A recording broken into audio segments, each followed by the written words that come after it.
Okay, let us start.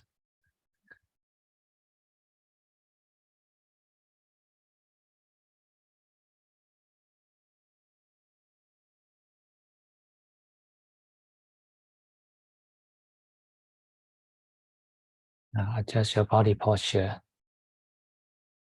You can slightly move your body weight and find the most upright and most centered posture.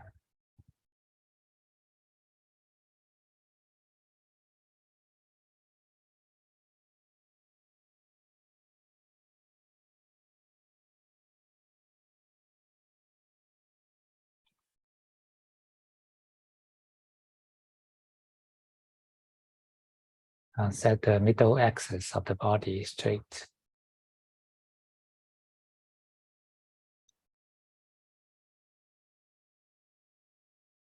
That is the line linking the very top of your head and also the point in between sex organ and anal.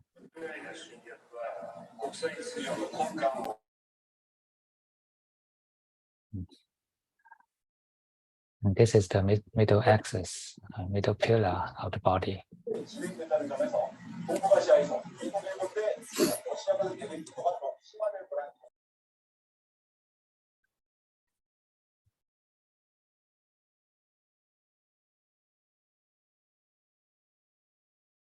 And relax your the base of the body, that is your bottom and your legs.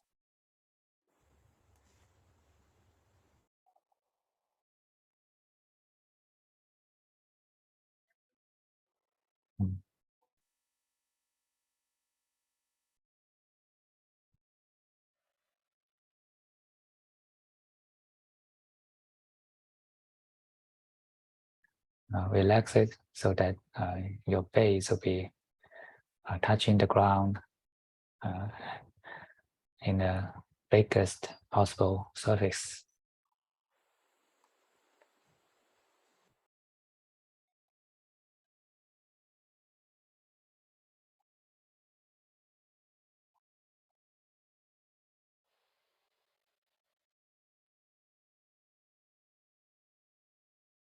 And your upper body is just like a piece of cloth hanging on this middle axis.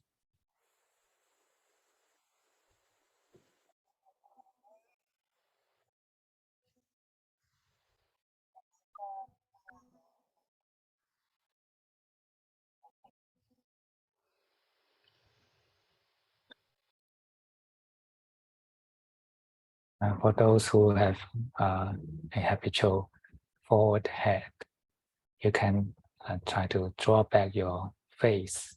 You can just move your whole face backward.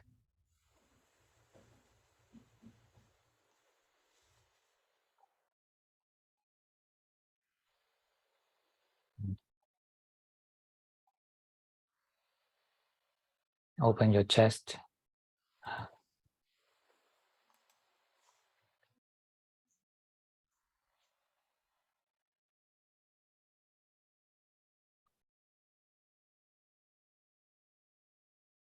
Keep this body in this posture and relax as much as possible.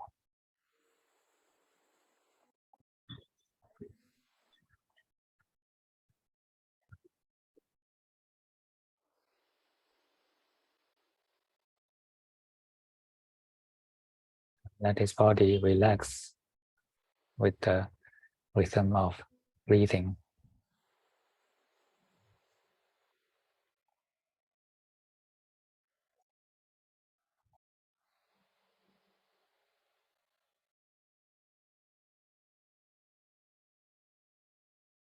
Your attention is on the relaxation of the whole body, and the breathing is the background.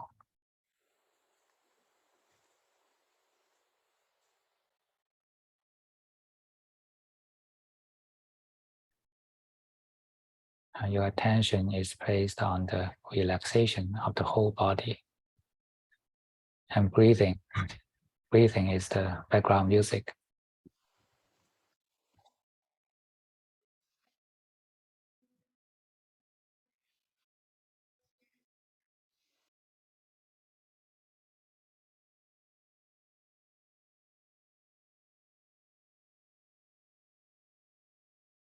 In every breath, keep the body relaxed and undisturbed.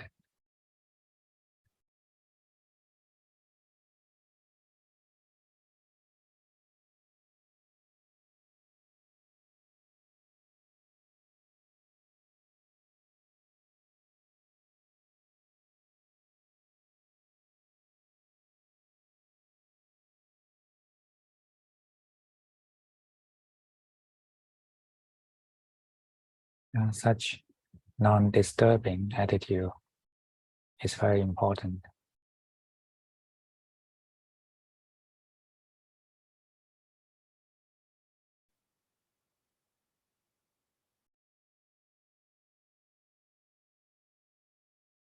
When you try to disturb or control, actually it is kind of violence to this body.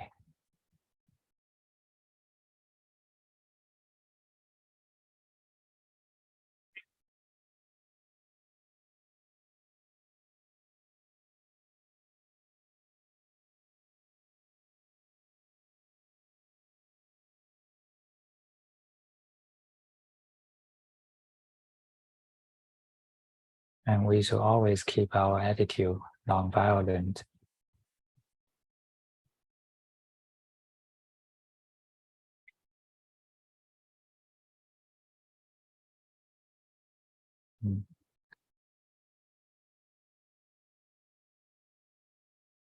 Our awareness should be always kind and detached.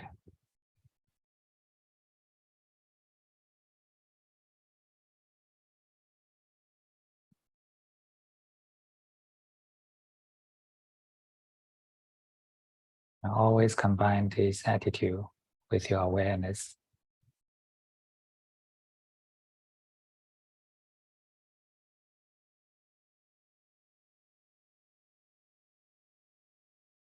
When we are knowing this body, breathing, keep this attitude.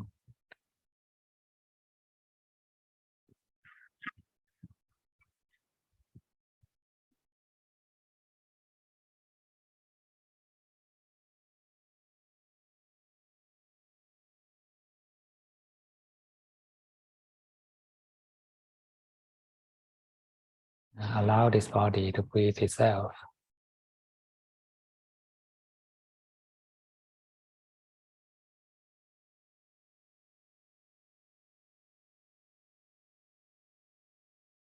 And allow it to relax itself.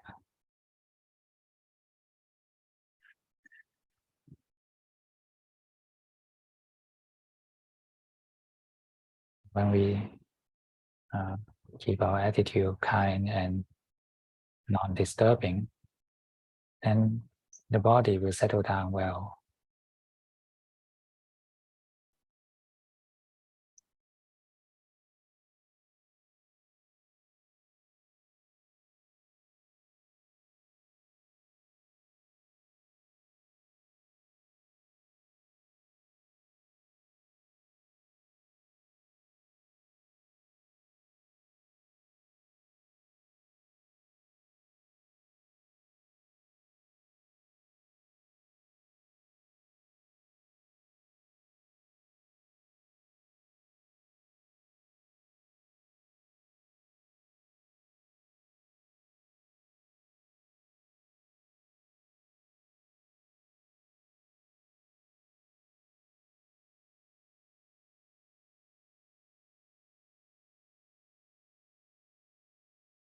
And our only duty in the meditation is to make sure that your awareness is always combined with the right attitude.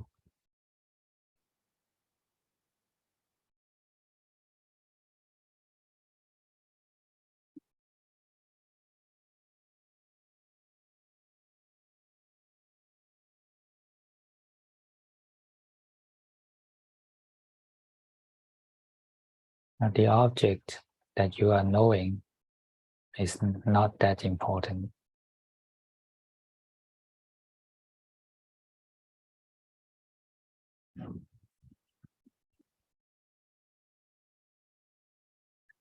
But the attitude you know is the most important one.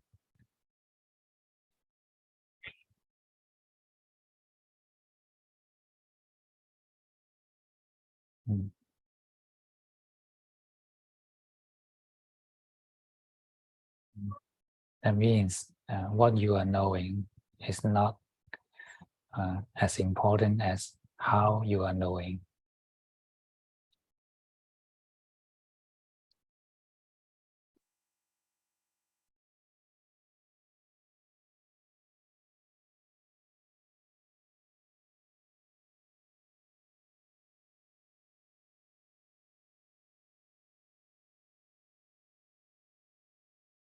What you are knowing is the adjustment of the object, but how you are knowing is the adjustment of your mind.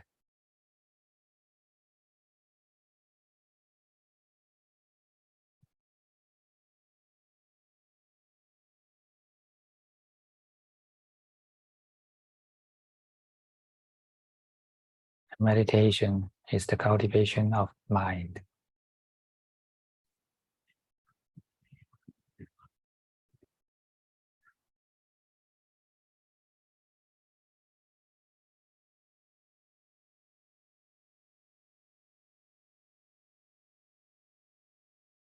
Pay attention to this relaxing body.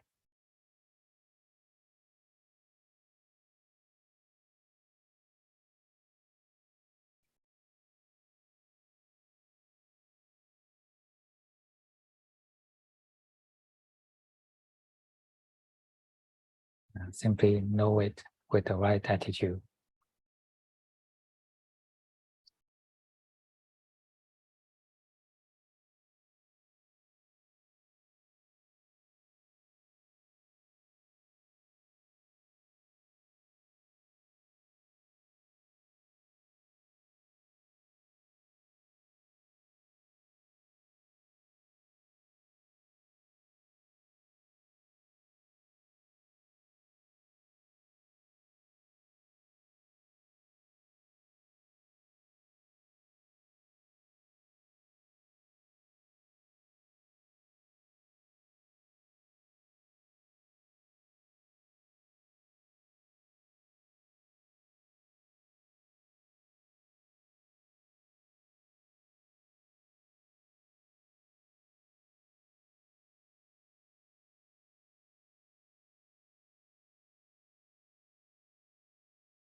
To keep an upright posture is important for a deeper relaxation of the body.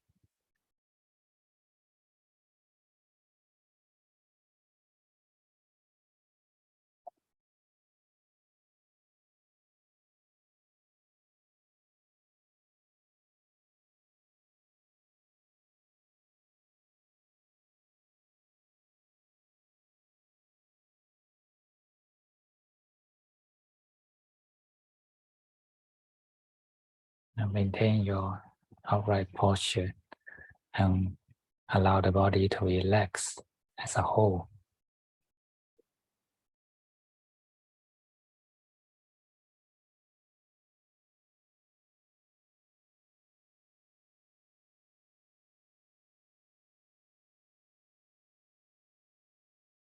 And the breathing is going on every moment.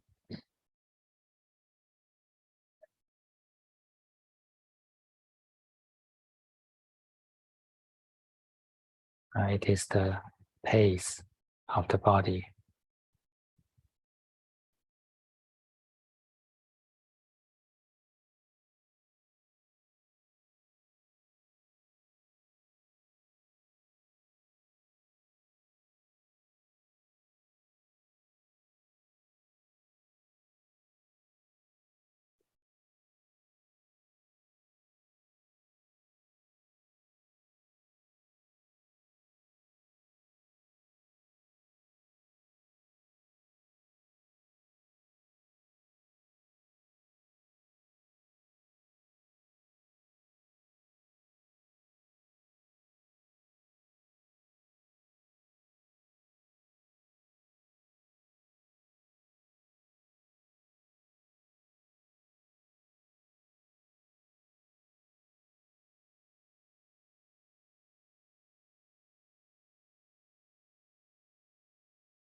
you can come back to make sure whether your mind is having the right attitude.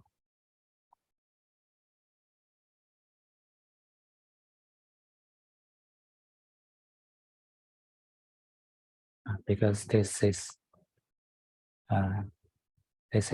the point that we always forget.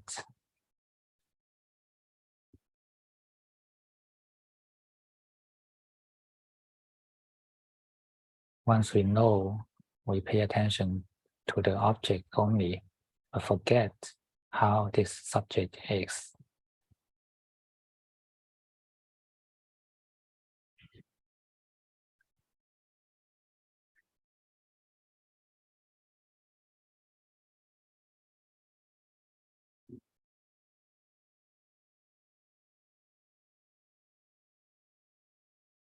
Once we know, we pay attention only to the what we are knowing rather than how we are knowing.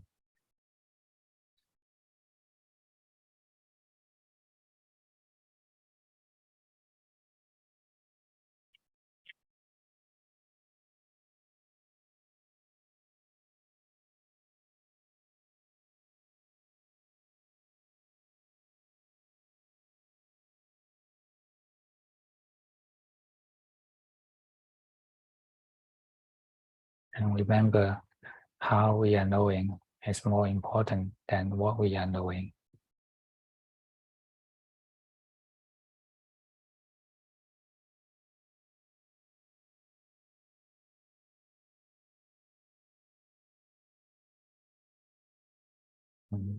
Because the problem always happens in how rather than in what.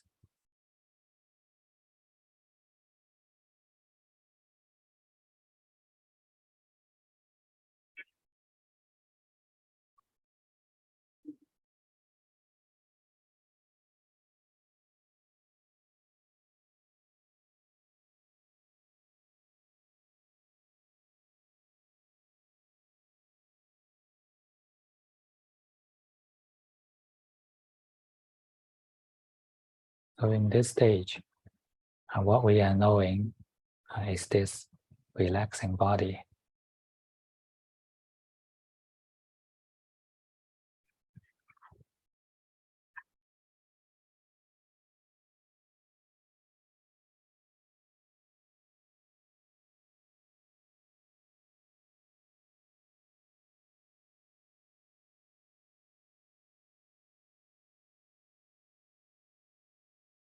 We don't need to go into too much details of what we are knowing.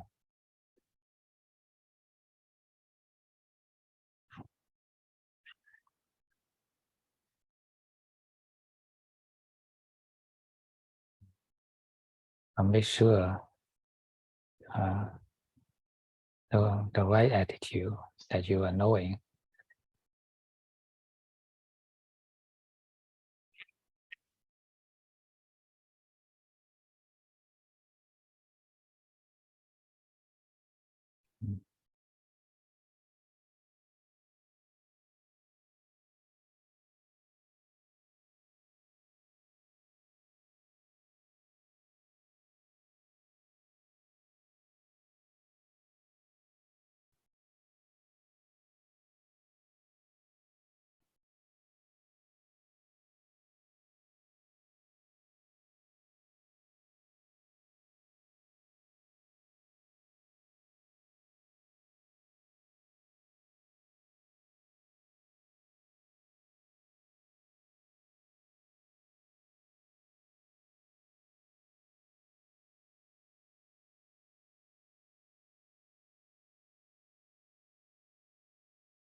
Always combine your awareness with the right attitude. And this is the marriage of mindfulness and wisdom.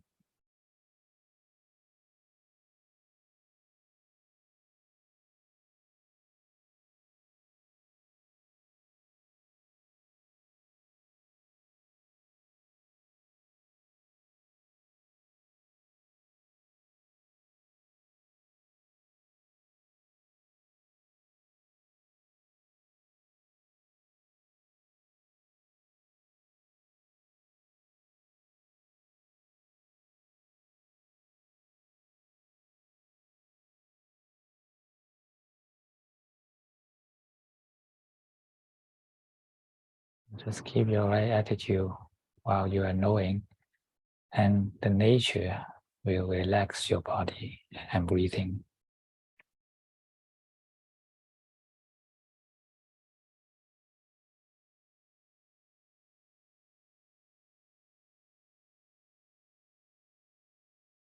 Remember, your right attitude is embracing but detached.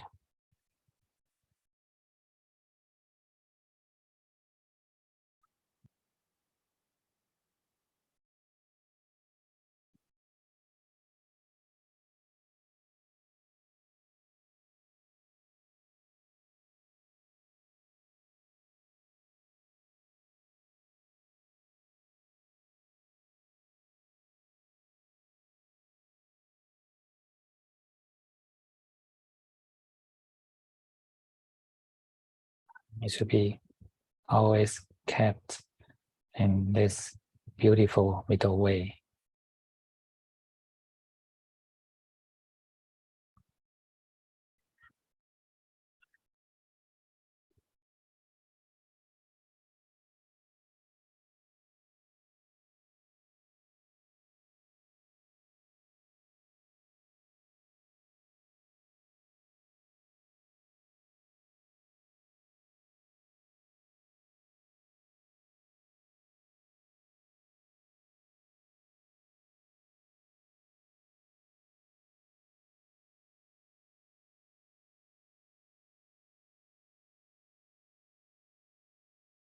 And when time passes by, your body will settle down.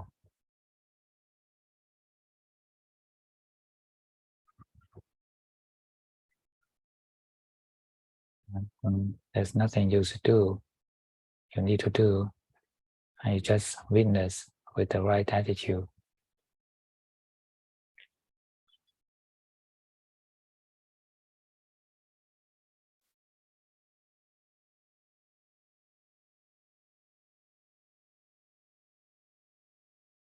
It is the nature relaxing, and it is the nature breathing.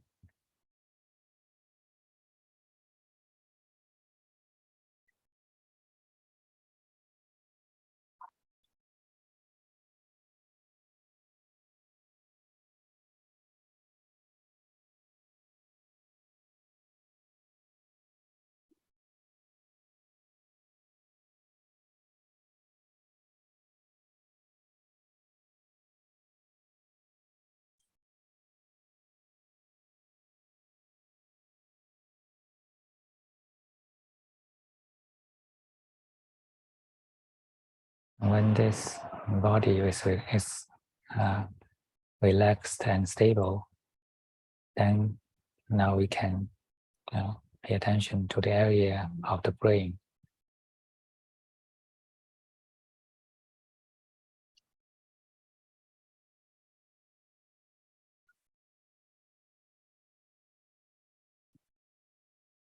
Now, this is always the source of problems of many people.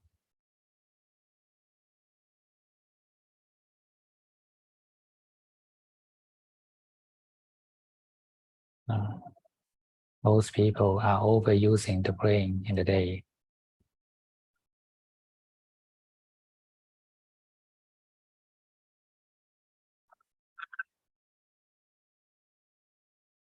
They are abusing the brain.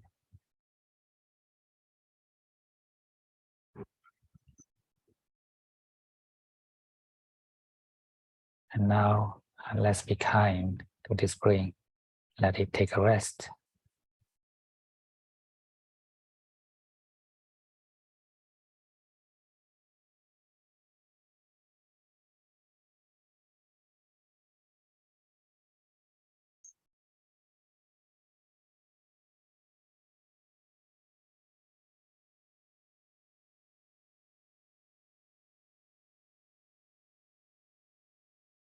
If there are a lot of thoughts in the brain, don't think that you are the witness, you are the victim of this brain.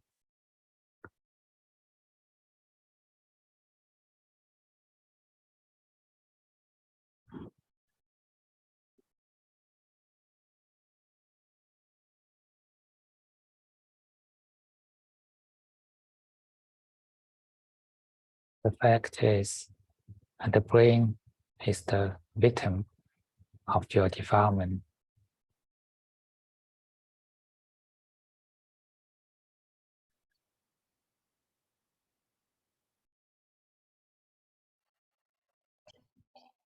번뇌의 희생자입니다. It is your defiled mind abusing the brain and make it sick.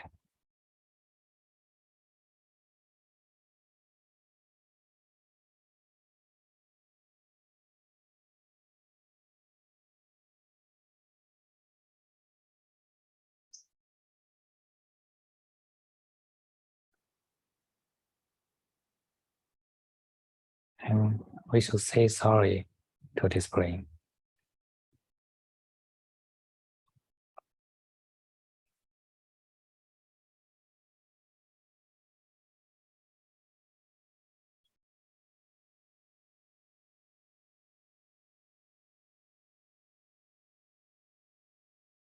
Embrace it with your kindness.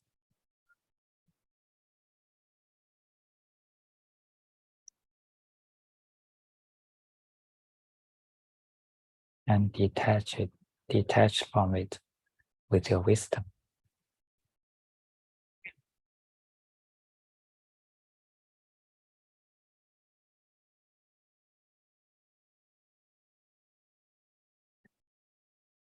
So this is our right attitude.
Relax the brain in the same way as we relax the muscles of the body.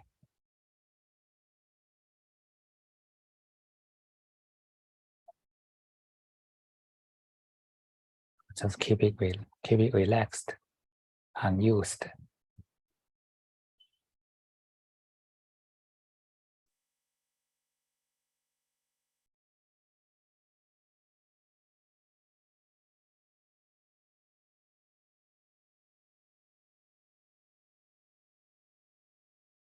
And the breathing is the background music.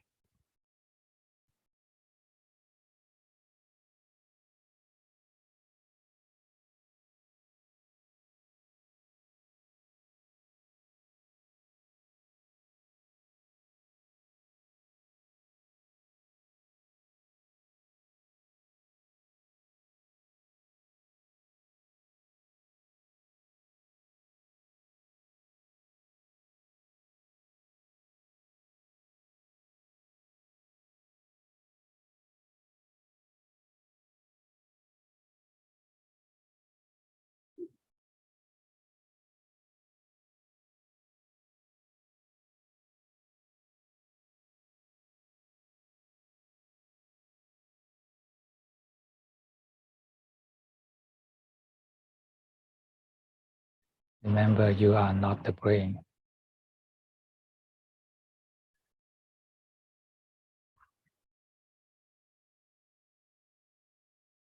And all the thoughts and images inside the brain do not belong to you.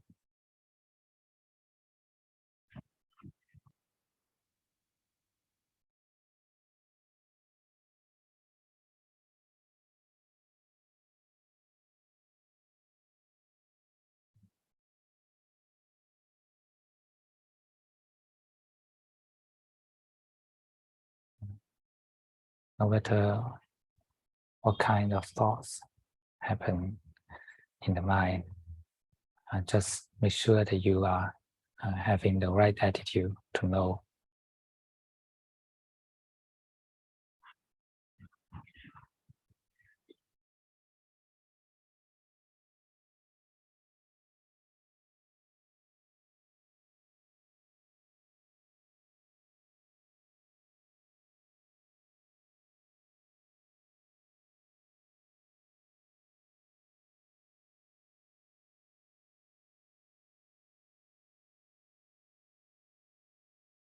Be kind but detached to no matter what kind of thoughts come to you.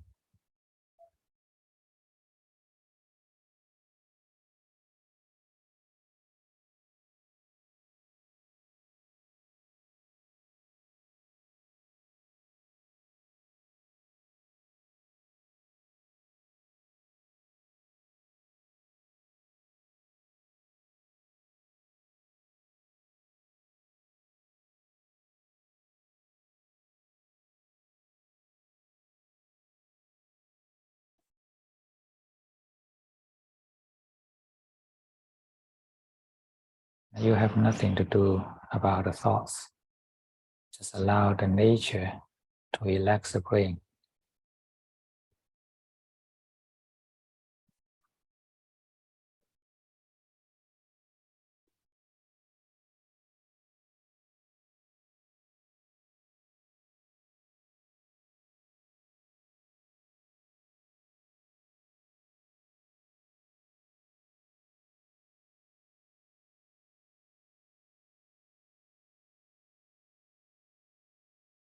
Nature means there's no person controlling or disturbing.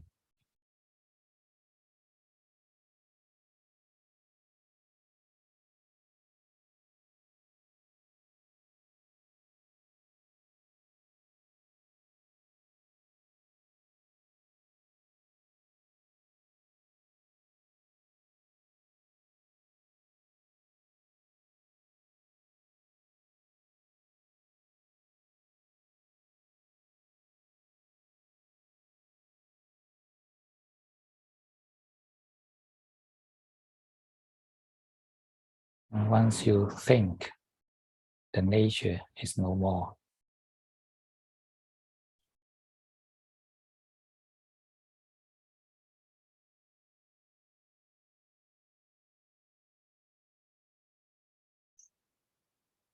When your mind is natural, then it only knows.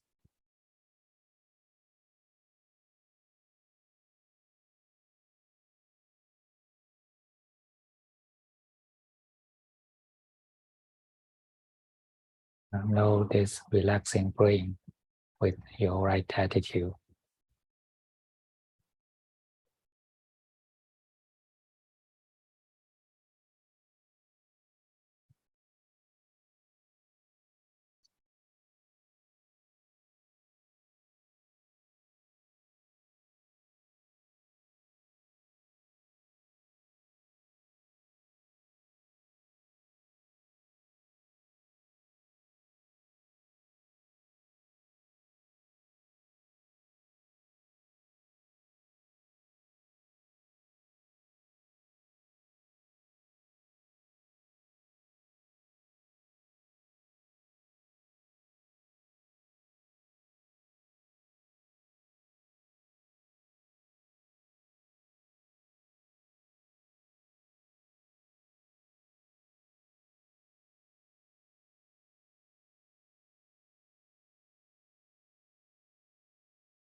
Sometimes we may get lost in the thoughts. Once we wake up, just restart the relaxation.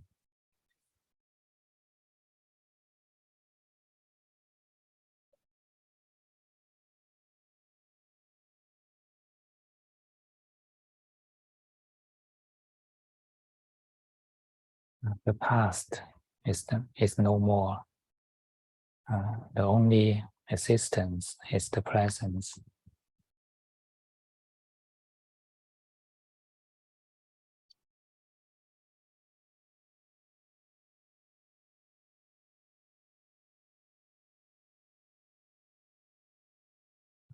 And we can only meditate in the present moment.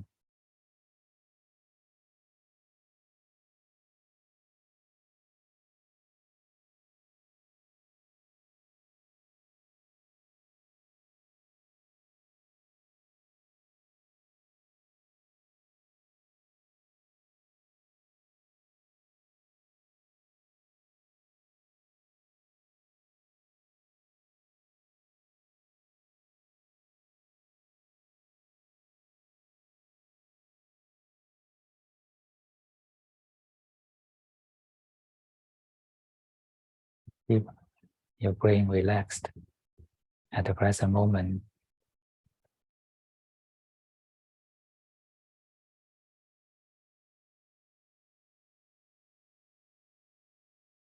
And we have no expectations to how it will be in the future.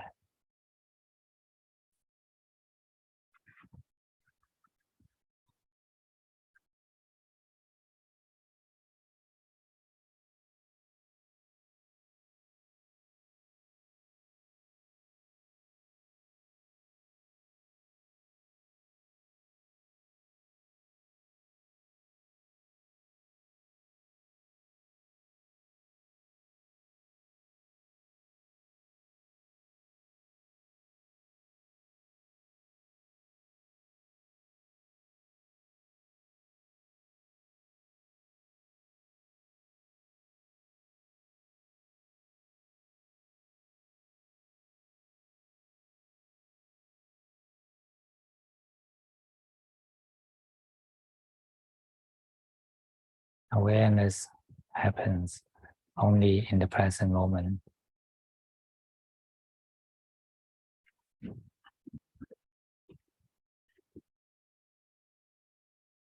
Once you are not present and you are not aware,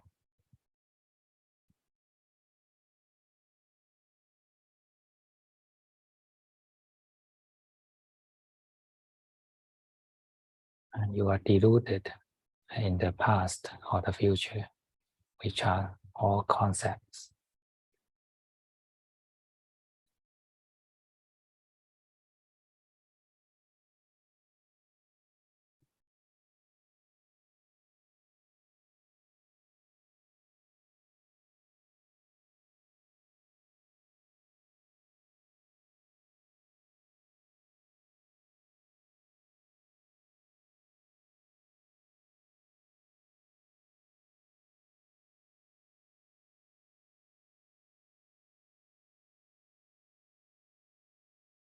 A meditator has no past and future.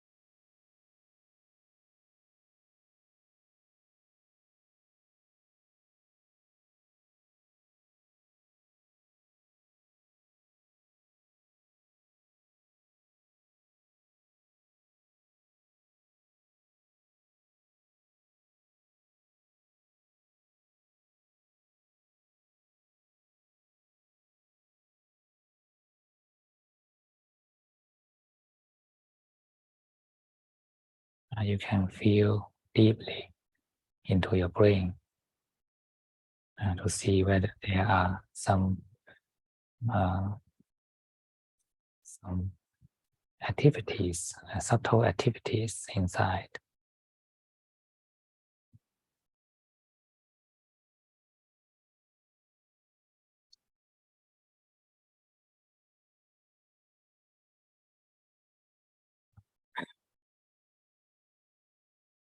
All thinkings are tension of the brain.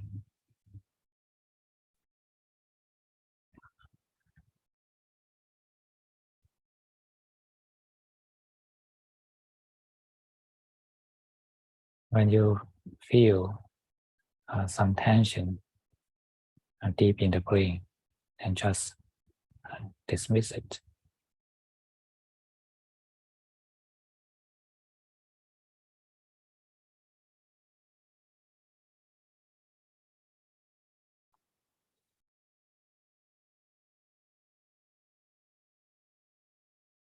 And keep the brain relaxed.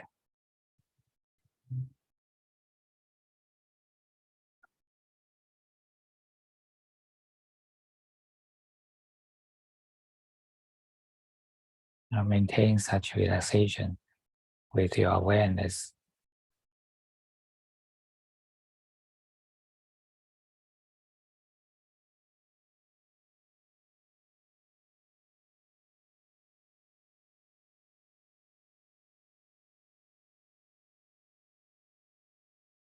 Until the brain remembers such relaxed state.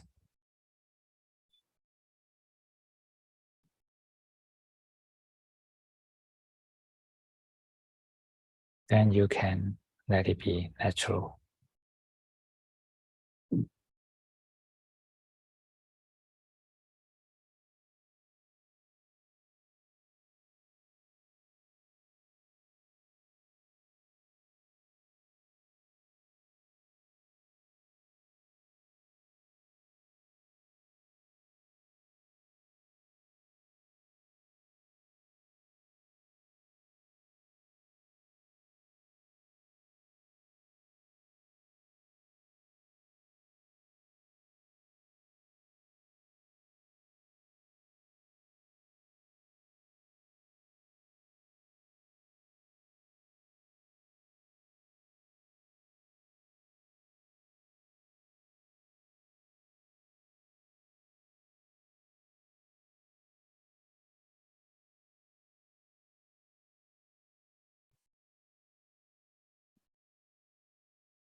When the relaxation becomes stable, then you can surrender the brain to the nature.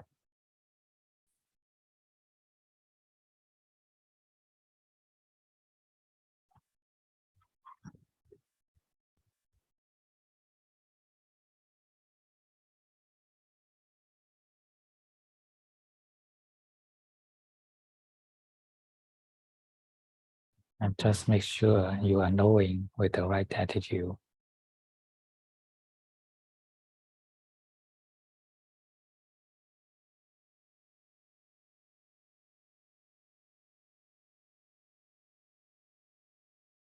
And there's nothing to do.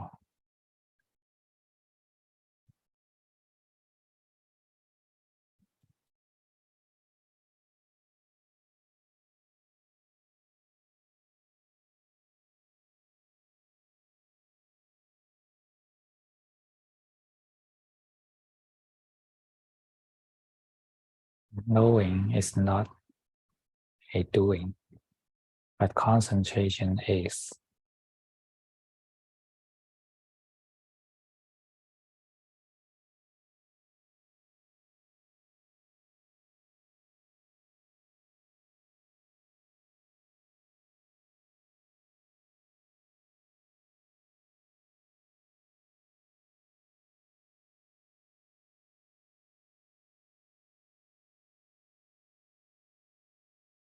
And knowing of the mind, just like the reflection of the mirror, it is the nature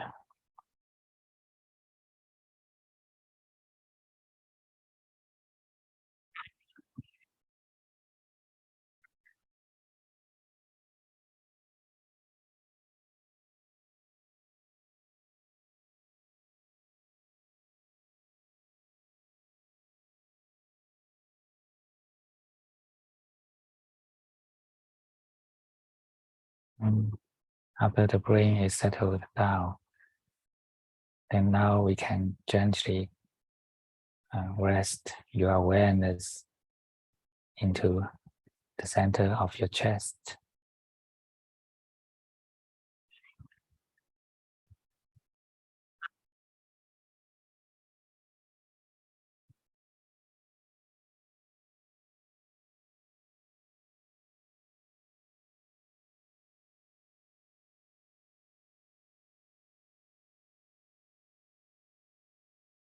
And make sure you are knowing with the right attitude.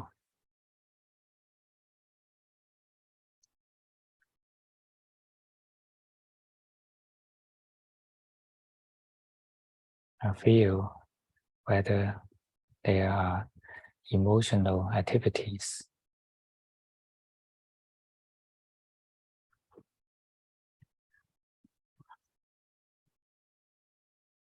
They may be very subtle.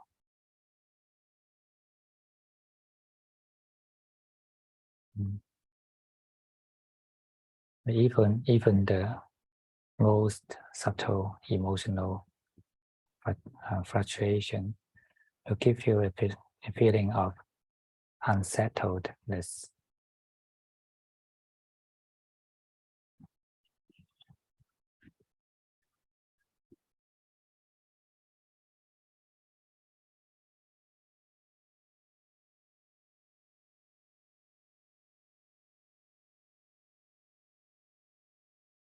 If you can feel such subtle activities, just allow it and dismiss it.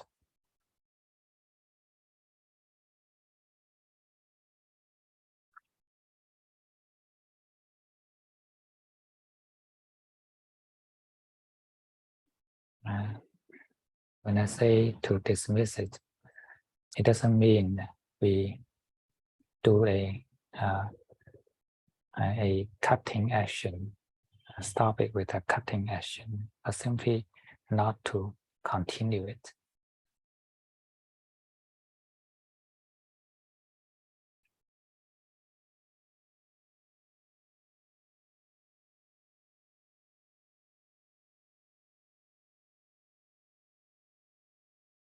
And this is the meaning of relaxation.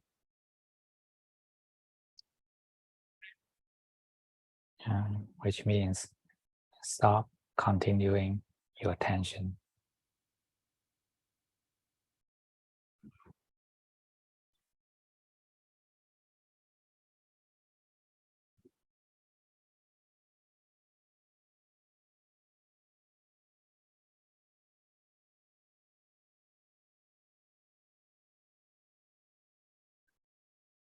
We cannot stop our continuation of attention because we are not aware of it.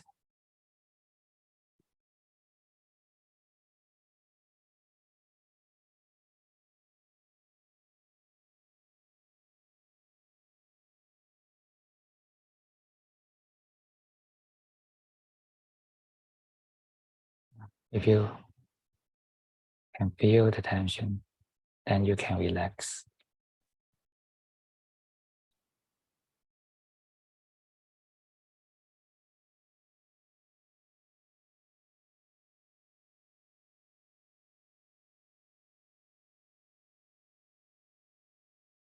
And don't disturb your heart chakra.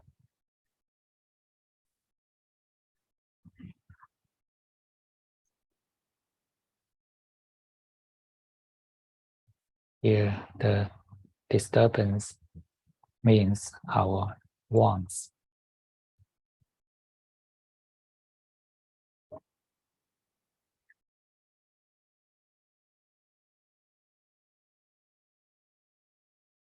If you want to have peace, if you want to have samadhi, then you cannot have the true peace and samadhi.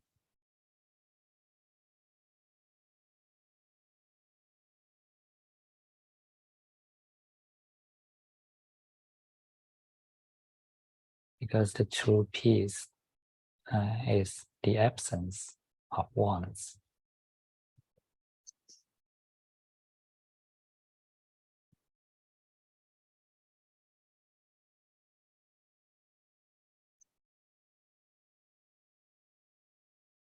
If the wants are present, are absent at the present moment, then the mind is filled up with satisfaction.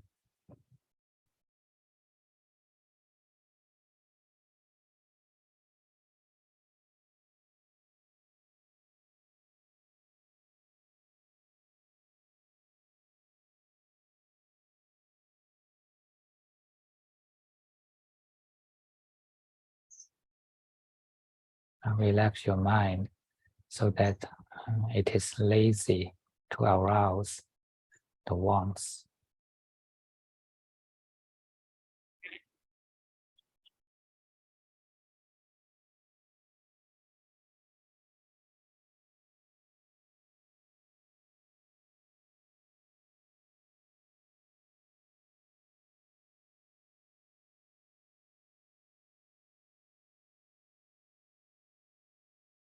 When the wants are absent and your awareness is there, is present, then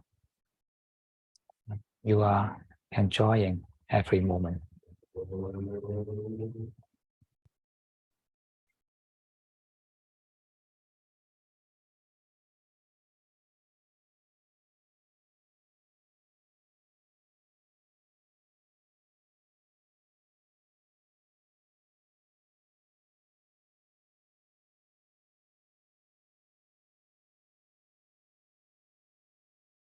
Mind without craving is happy in itself.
When there are no wants, then every moment is beautiful.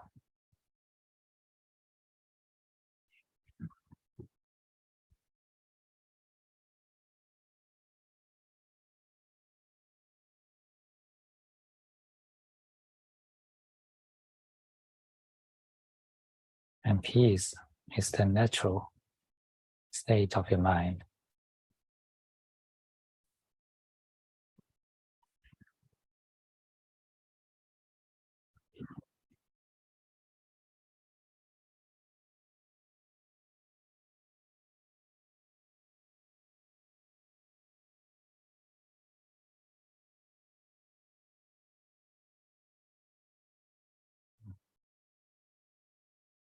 With every breath you take, relax the wants.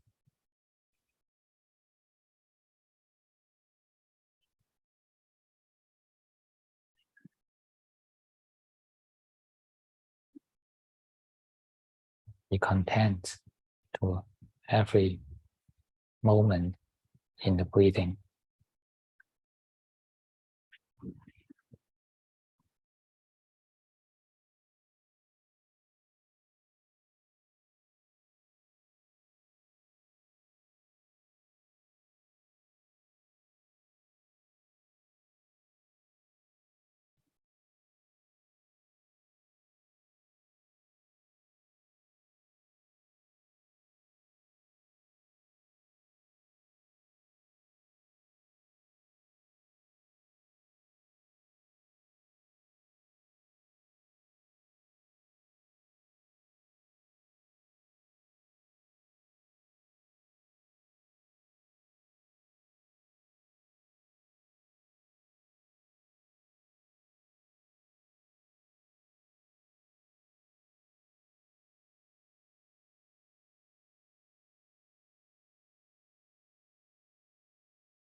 If you can keep such state without wants for a period of time, then the peacefulness becomes stable.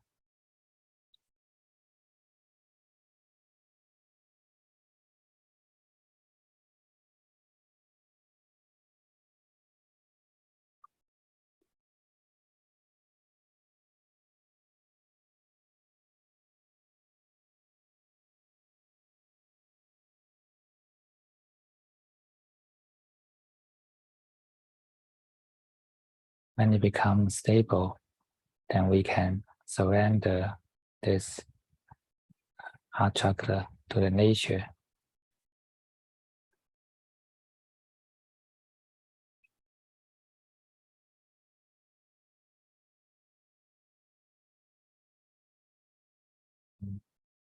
Now you don't need to keep it peaceful, but it is peaceful in itself.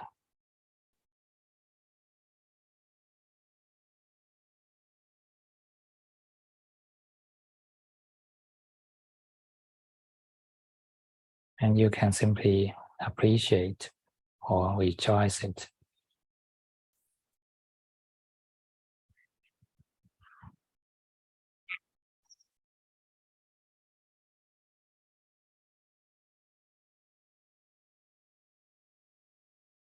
Remember, it is not you, not belong to you.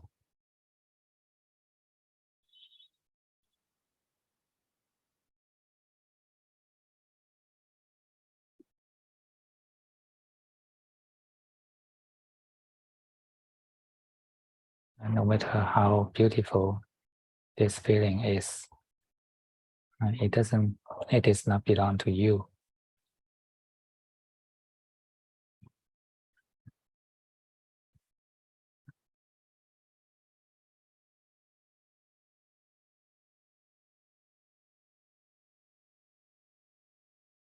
And your awareness embraces, but detached from it.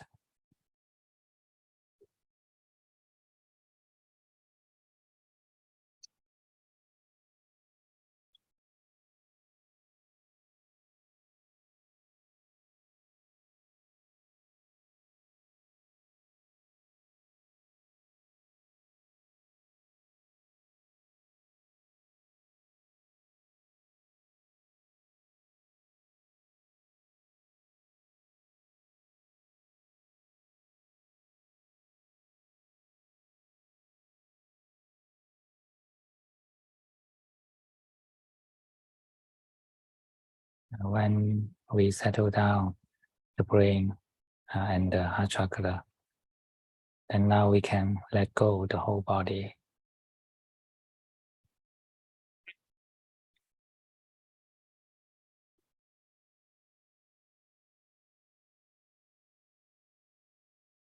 And let go this sense of body.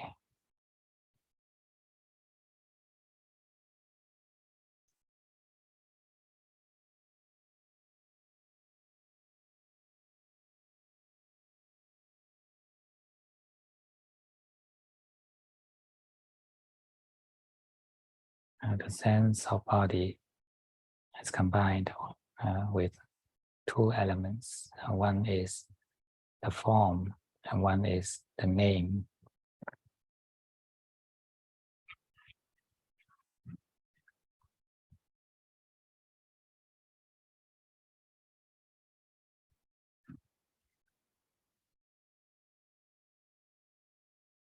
Form means the physical body,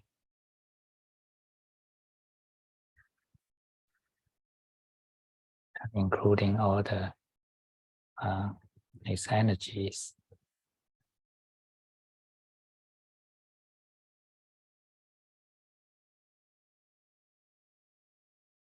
And name means the mental body, conceptual body, whatever you define what you are.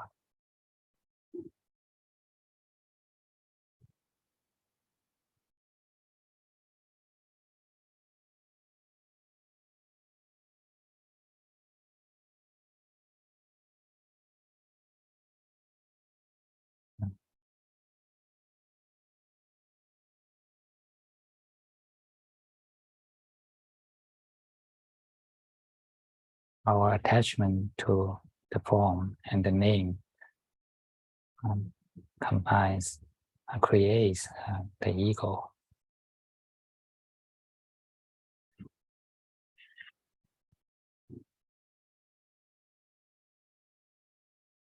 Which means self-identity.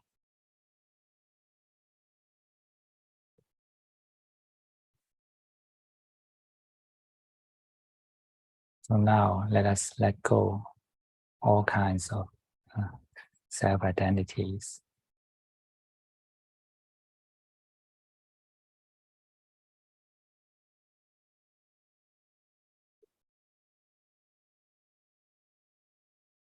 And this body is not me. This form is not me. And this mental phenomena are also not me.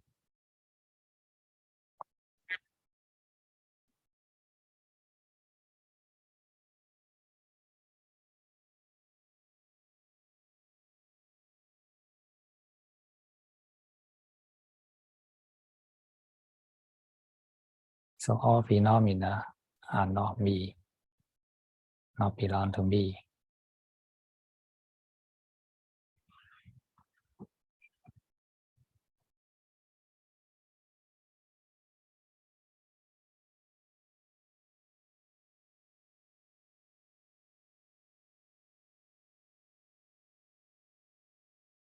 There are phenomena, but there is no me.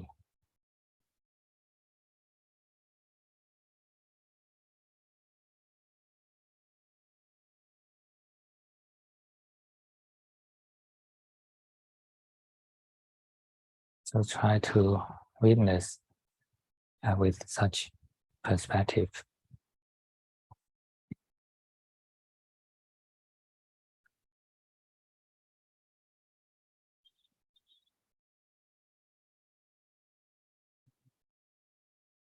This breathing body is still here, but it is the nature, it's not me.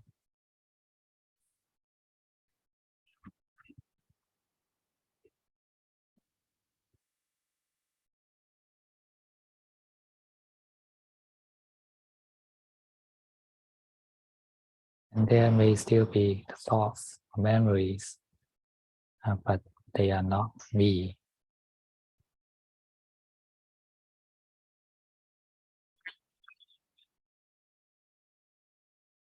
They are also parts of the nature.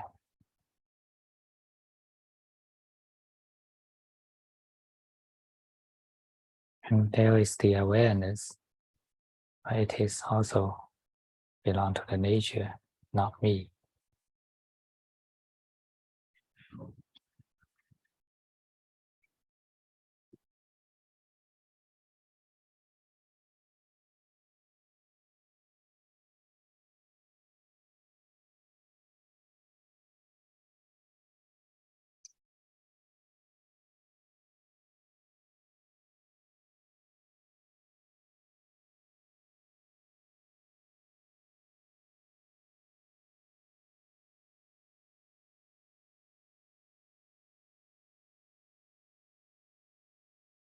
See everything as the nature.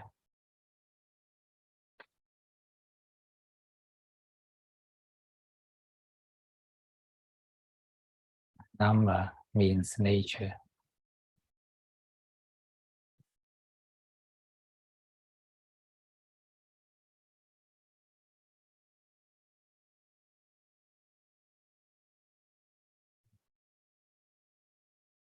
Nature is everything without self.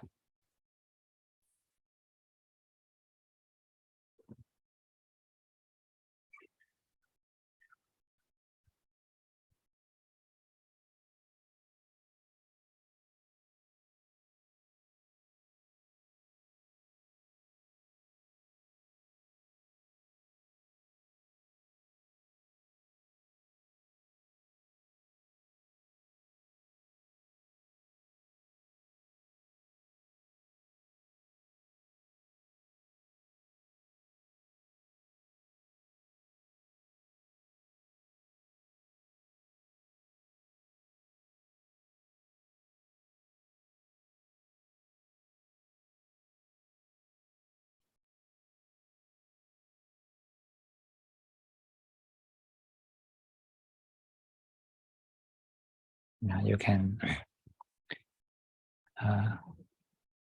feel deep into your mind to see whether there are still some sense of ego.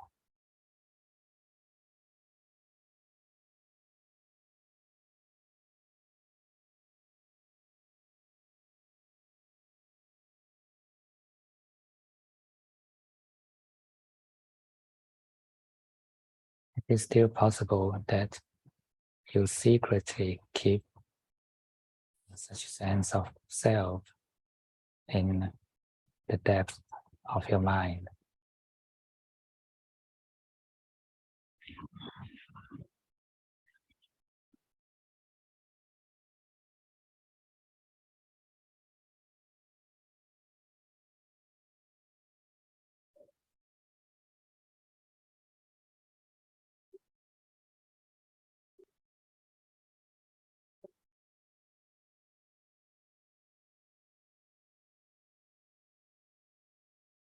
Only when you find it, then you can dismiss it.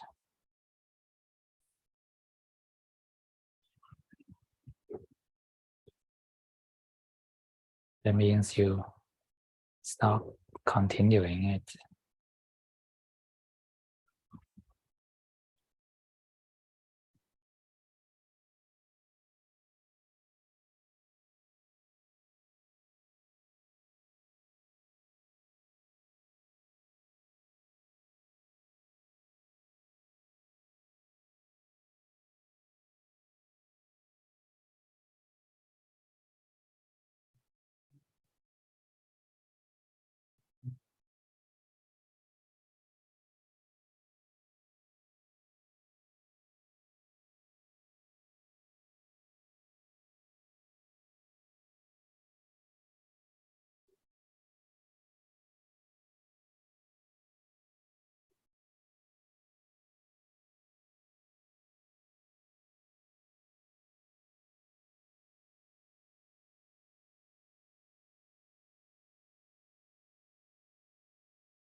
And now let us transfer the merit in the mind.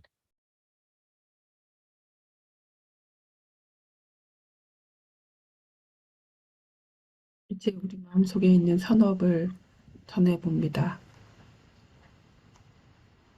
May this merit be offered to the triple gem in our mind.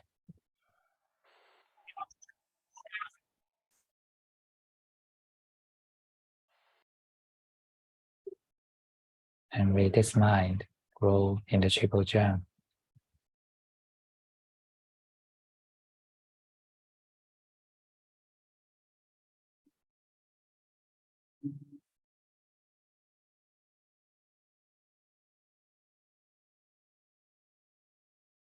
And may all sentient beings share our merit.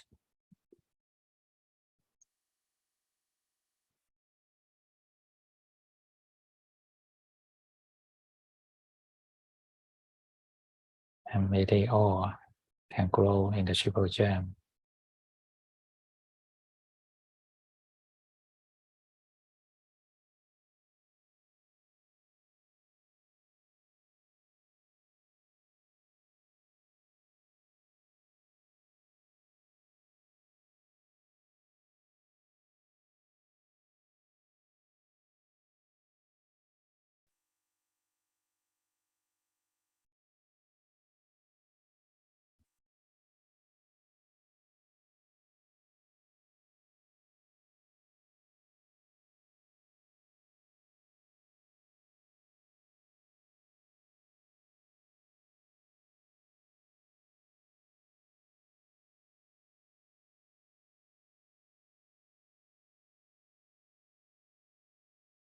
The 5 hindrances are the suffering,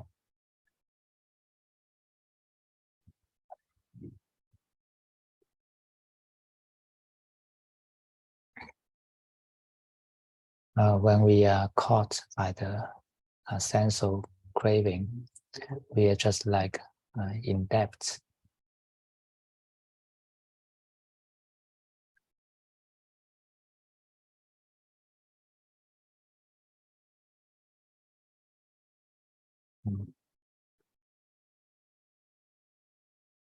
The craving is the banker, and he comes every time, lock your door, and ask you to pay the interest.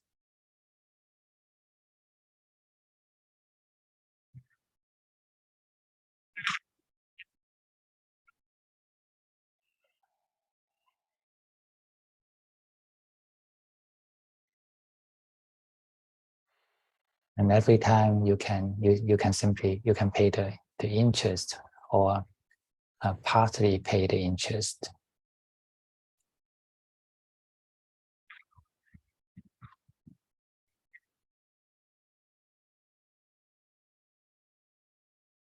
And so that your debt accumulates with time.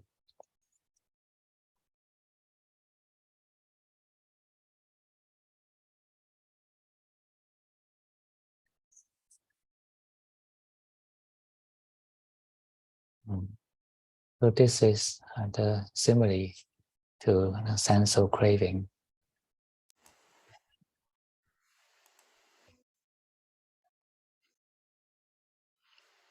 감각지상 비유입니다.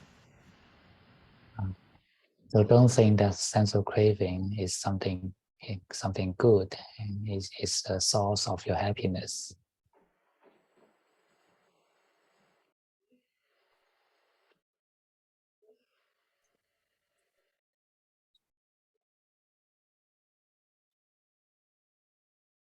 And every time when you are craving, you have no freedom at all.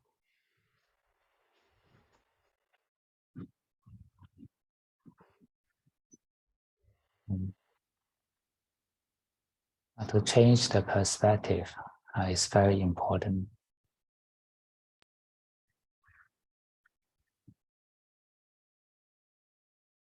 When we don't reflect with Dhamma, and every time when the craving comes, and we simply go and serve it. We just simply entertain it.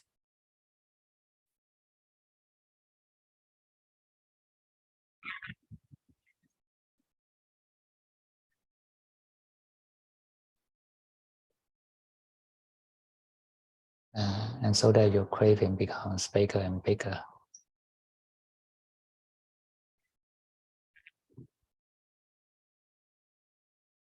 And you are more and more enslaved by your craving.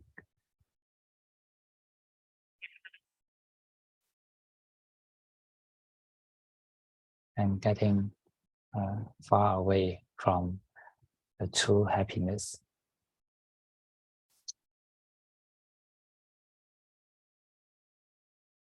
Samadhi is just like a state without depth.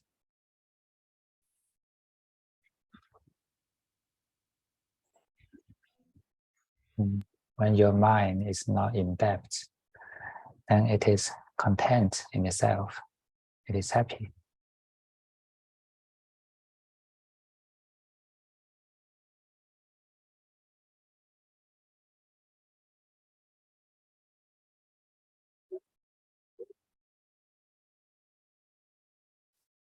Try to remember this in our daily life.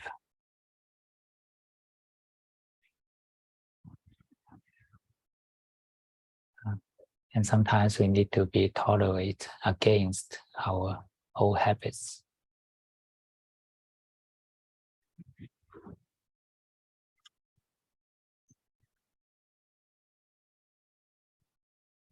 Our habits to entertain the sensual craving.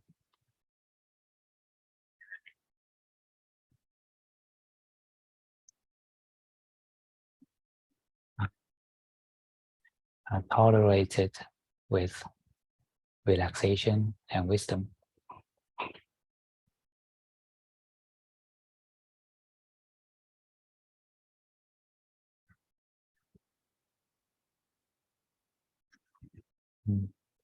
This process is not pleasant, it's not happy, enjoyable.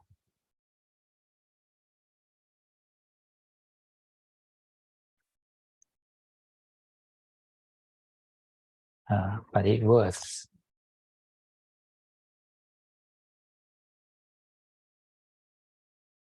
And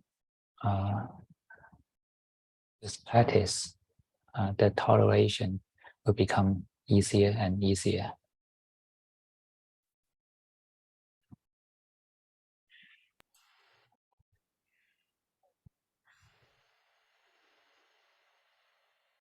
Because the sensual craving becomes weaker when we don't provide enough food for it.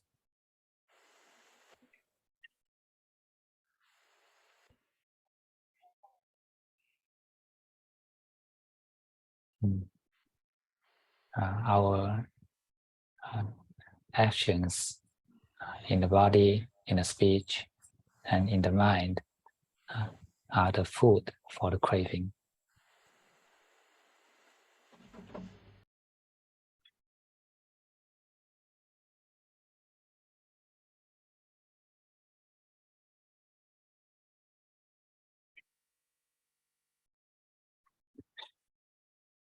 Thinking is the action of speech.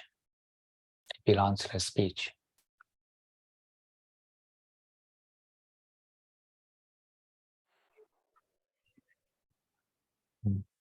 So this is the sphere of precepts, sila.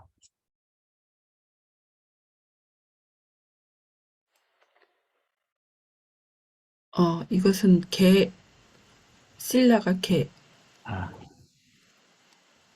To manage your thinking belongs to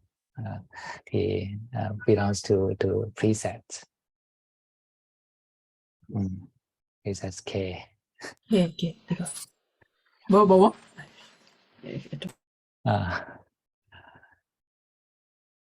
Why the thinking belongs to the field of speech? Because it is the language inside the brain. It's the talking inside the brain.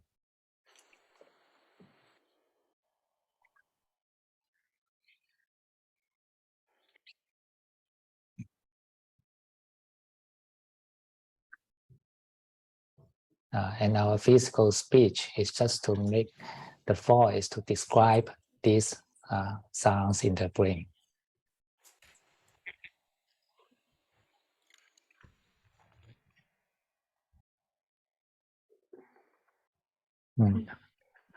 So the precept of Musavada, that means the right, the correct speech, all kinds of correct speech, includes the management of your thoughts.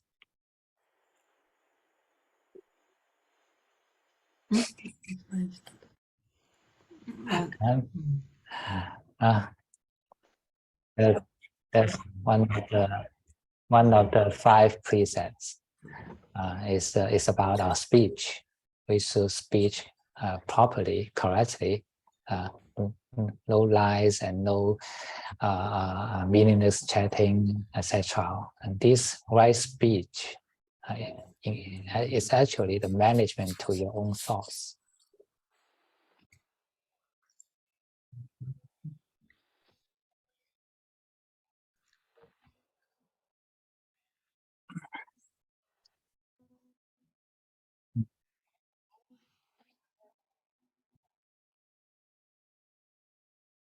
The right speech in the subtle level means the right way to think.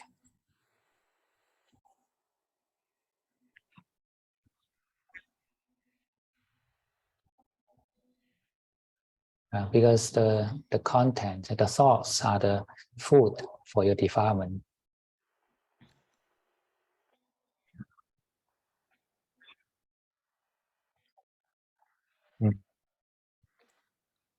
When you have some sense of craving, and even you can stop your body to go for it, but you cannot stop your thinking, and the craving still gains energy from the thoughts.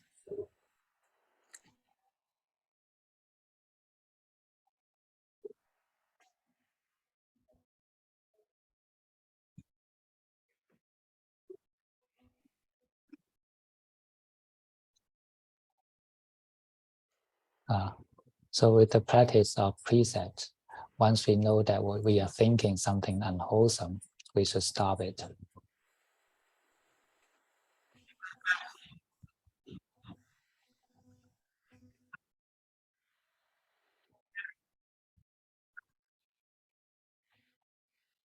And you can try to change it with the wholesome thoughts, or try to transform it into the wholesome form.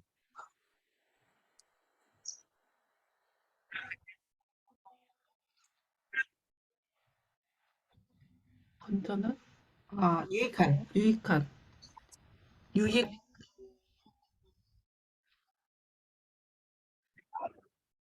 For example, when we are thinking about a beautiful woman, we have a sense of craving. Then we can try to change the thoughts into the old age, sickness, and death. No matter how beautiful she is, she'll get old, she'll get sick, and she'll get died.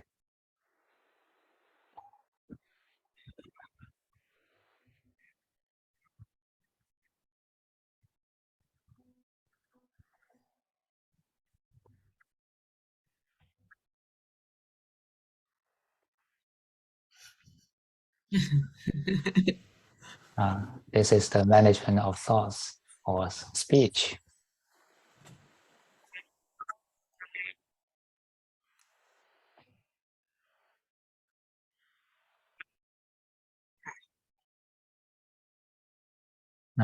Why our cravings become stronger and stronger? Because we are doing or speaking something to make it strong.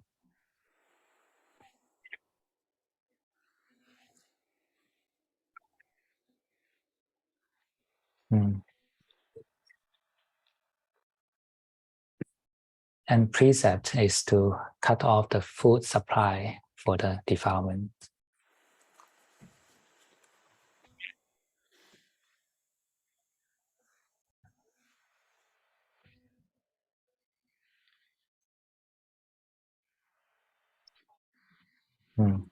And samadhi is to make yourself, is to enjoy the precepts.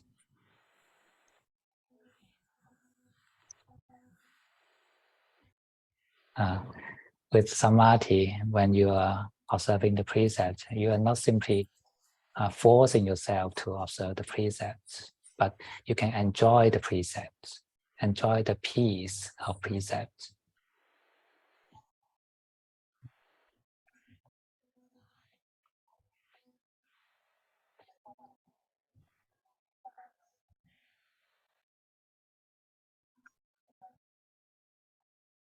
When our mind is protected by the precepts, it is just like a beautiful garden protected by the fence, and all the wolves or dangerous animals cannot go into this garden.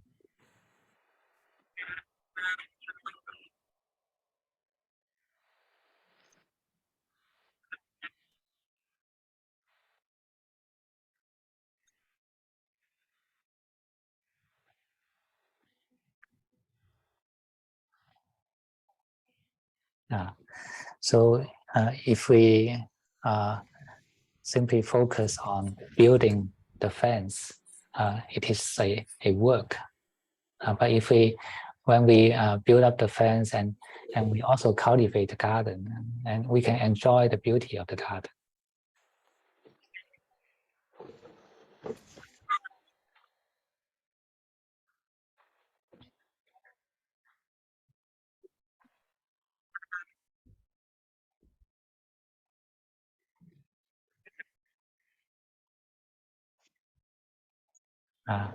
And then we will love to build up a fence.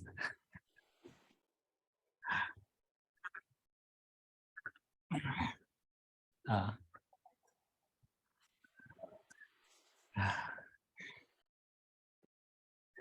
and wisdom is the understanding of the purpose of what we are doing. Say the build up the fence. If we understand the purpose, then we will not suffer from the work.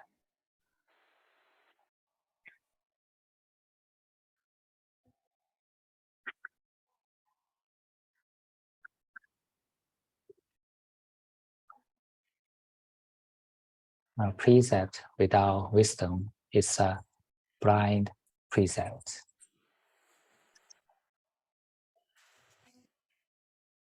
We get lost in the rules and law of the of the precept. I think we get lost in the rules. 규칙.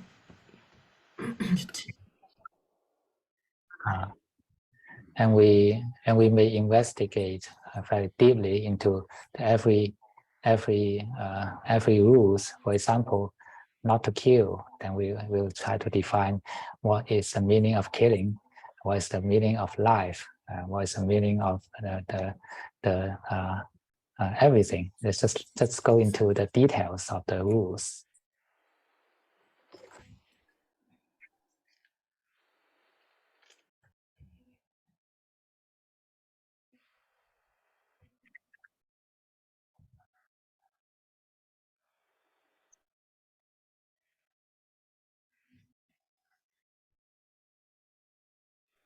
So this is just like when we are building the fence, we focus too much on the details of the fence to try to make the fence beautiful and nicely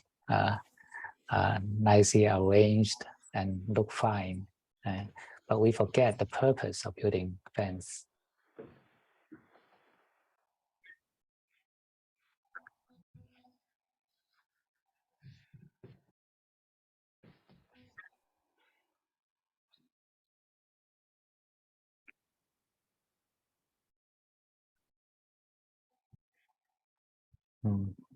So this is the blind process.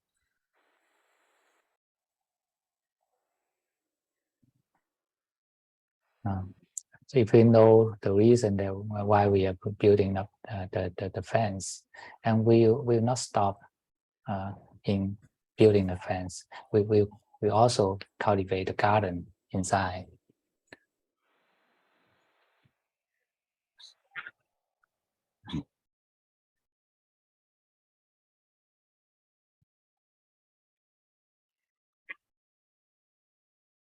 Garden means your mind. And we cultivate the mind with samadhi, with meditation.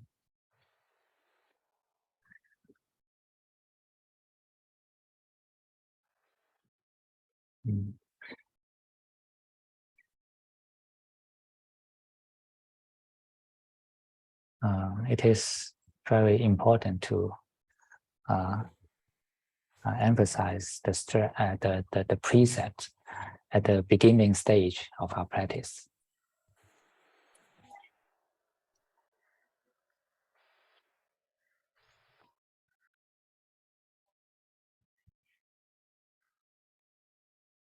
And in this stage, we also need to practice meditation and also need to understand the wisdom, but they are the assistants of precept in this stage.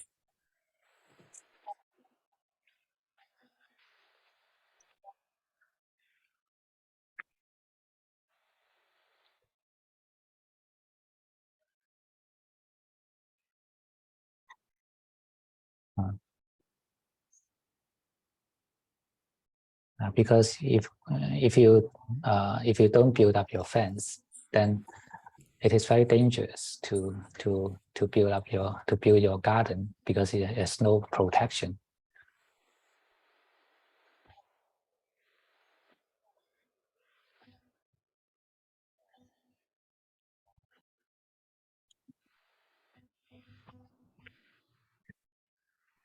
build up the fence means to build up the right lifestyle for a practitioner.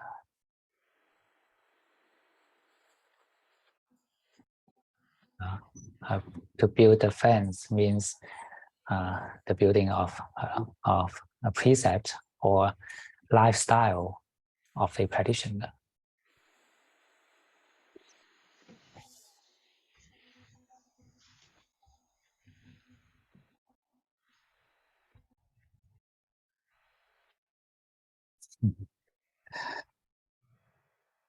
So you should live as a practitioner and you should think as a practitioner. This is the precept. practice 수행자요. 수행.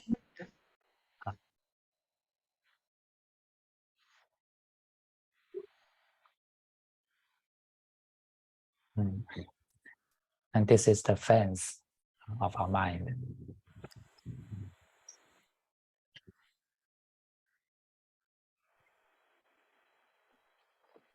So don't look down on precepts. Just don't think that this is something for the beginner. And I have meditated for 20 years. It's not my job.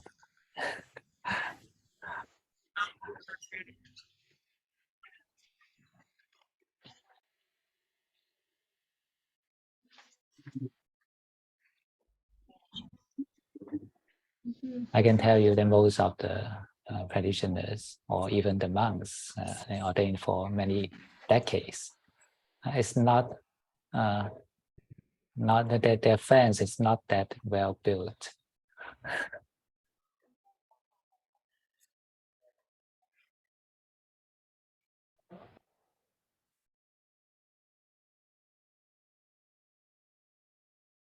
And actually, the one with perfect precepts means the noble one, at least a Sotapanna.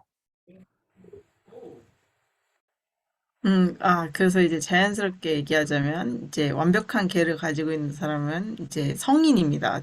최소한 수다원이라고 볼 수 있습니다. So imagine if you can keep yourself every day without even one thought of unwholesome things, how difficult it is. 그래서 이제 매일 이렇게 그 유익하지 않은 생각 하나라도 안 하는 것이 얼마나 힘든지 생각해 보세요.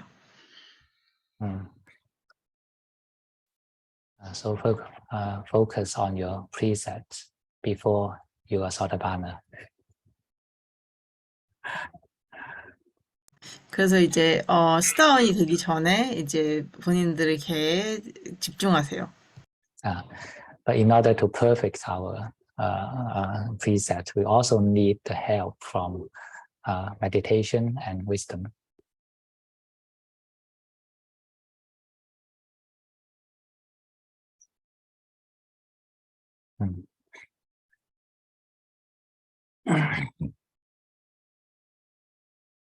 Okay, that's quite enough for today. The translator is tired.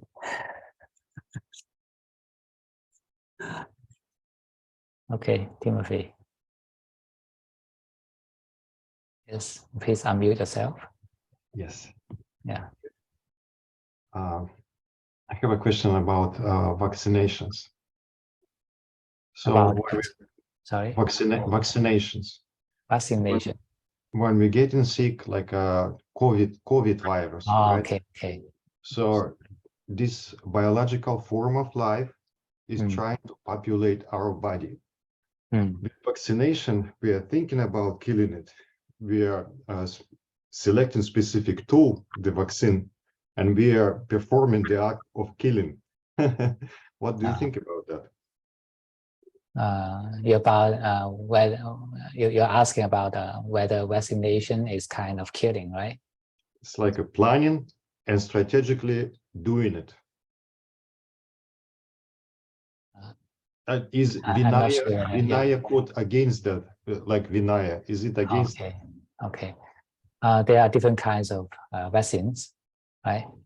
Some are the damaged virus some mRNA, and there are different methods to make a vaccine.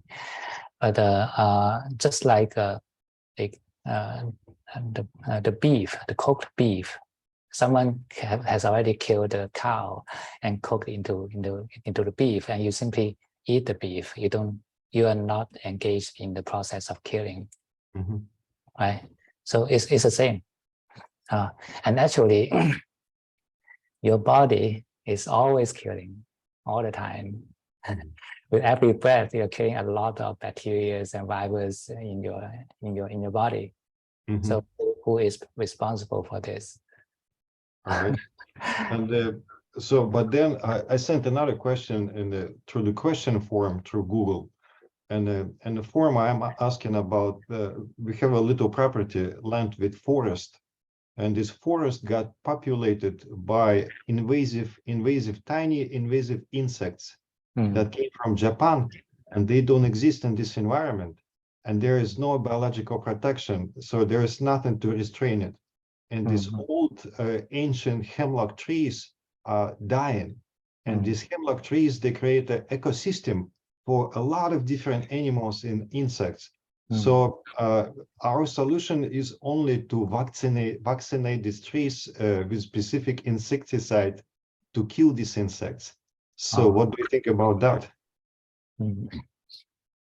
Well, if the nature is killing, it doesn't involve in any karma, because the nature has no intention, right? All the karmas involves the intentions, whether good intention or bad intentions. This makes the karma. So when we do something with intention, say if we want to save the trees or save other animals in the forest, this is a good intention, right? So by this doing, we are doing the good karma. But we also know that by this action, we also killed a lot of insects like this. So we also have such intention to kill with the same action. So at the same time, we're doing the good karma and the bad karma. But if the nature kills something, it has no intention at all. So no matter something is created in the nature or killed in the nature, there's no karma inside. Okay. And another question: do you think it's possible to stay in first jhana permanently? That depends how you define the first jhana. I know that with the most of us understand the word jhana from the later development in Buddhism, especially the Visuddhimagga, and they would define it as a very, at least we have a very strong level of concentration. The mind is one-pointed. But if we look in the Nikayas, we'll see that actually the Buddha defined the word jhana as when the mind is free from sensual cravings. So if we are free from, if our mind is free from sensual craving, we are in the jhana. There's no 5 hindrances in the mind, and this is jhana. We can still think, we can still act. So by this definition, it is possible. But we need to have a pure mind, of course, because if we still have a strong defilement, then it's just like a cup placed on an unstable table. The table is still shaking. Then it's very difficult to maintain the cup stable, unshaken. Thank you. Okay. Yeah. Okay. Okay. And this one, how to pronounce the name? Translation first. Yeah.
Okay. And then Prem.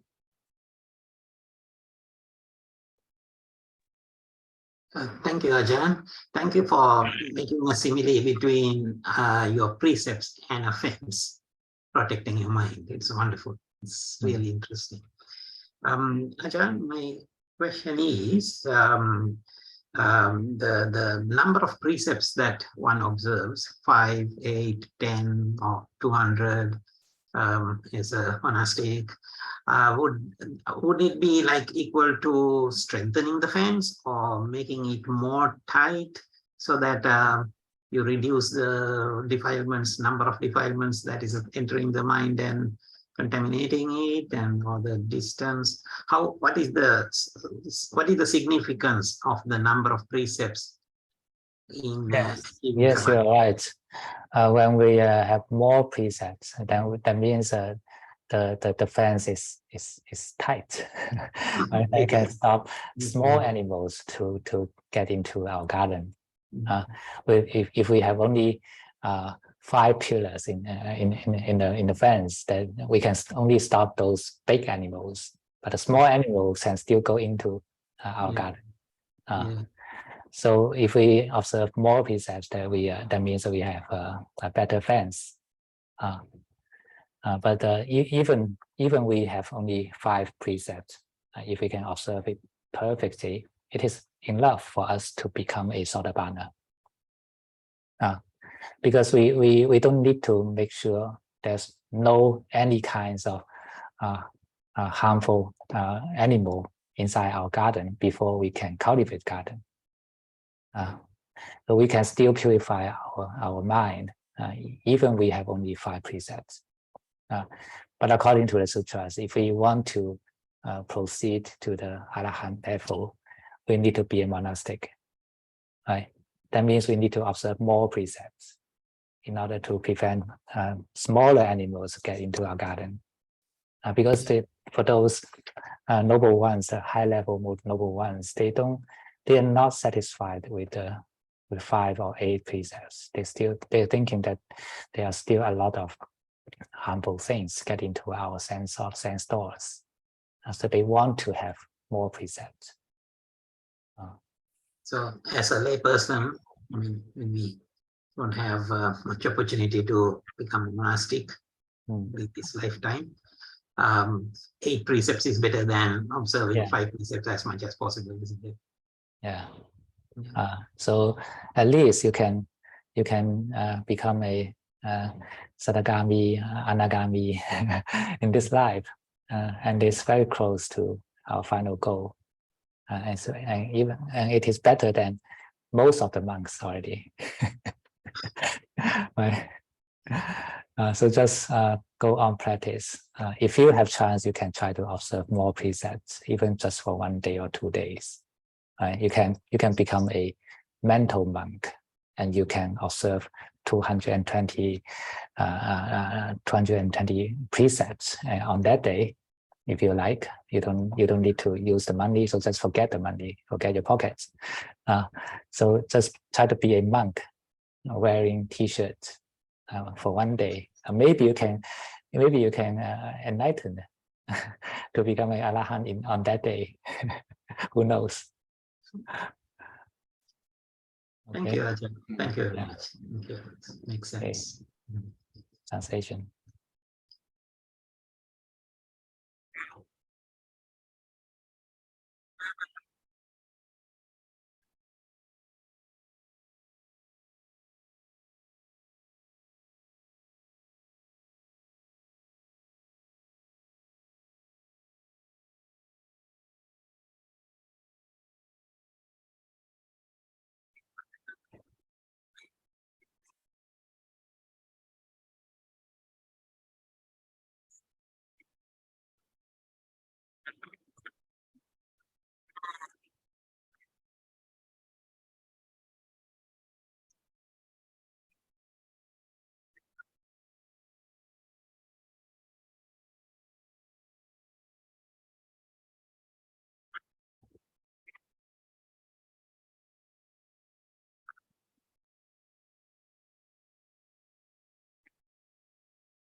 Okay, any more questions?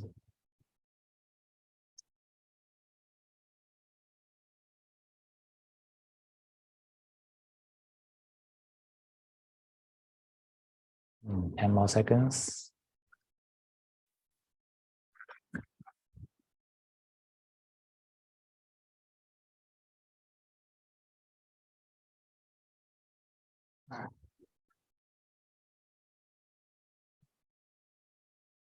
Okay, and good night.